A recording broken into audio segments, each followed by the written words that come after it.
Hello guys, welcome back to our channel super siblings. ఈరోజు అయితే మనం మురుదేశ్వర్లో ఉన్న భూకైలాస్ గృహలోకైతే వెళ్తున్నాం. దీని విశిష్టత గురించి నేను మీకైతే చెప్తాను ఈరోజు.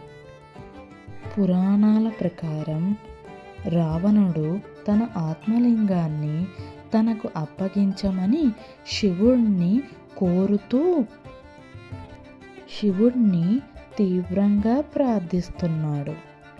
శివుడు అతని భక్తికి చాలా పొంగిపోయాడు. రావణుడు లంకకి వెళ్ళేదాకా ఆ లింగాన్ని భూమిని తాకకుండా తీసుకెళ్లాలనే షరతుతో ఆత్మలింగాన్ని ఇచ్చారు శివుడు. అంటే రావణుడు లంకకి చేరుకునేదాకా విశ్రాంతి తీసుకోలేడు. రావణుడు కైలాస పర్వతం నుండి ఆత్మలింగాన్ని తన రాజ్యమైన లంకకి తీసుకువెళ్తాడు.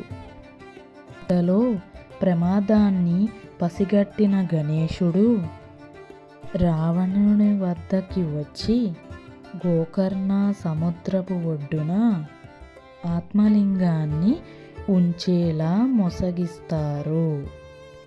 తన ఆత్మలింగాన్ని భూమి నుండి పైకి లేపేందుకు ప్రయత్నిస్తాడు.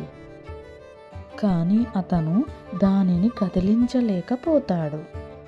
కోపంతో రగిలిపోతున్న రావణుడు తన శక్తినంతా ఉపయోగించి లింగాన్ని ధ్వంసం చేశాడు. దాని ఫలితంగా విరిగిన లింగం ముక్కలు ఆ ప్రదేశంలో చెల్లాచెదరుగా పడ్డాయి. లింగాన్ని కప్పడానికి ఉపయోగించిన వస్త్రం కండువా గిరి వైపుకి వెళ్ళింది. అలా కందపు గిరిపై ఆ పరమశివుడు ఆలయం వెలిసిందని స్థానికులు చెబుతున్నారు.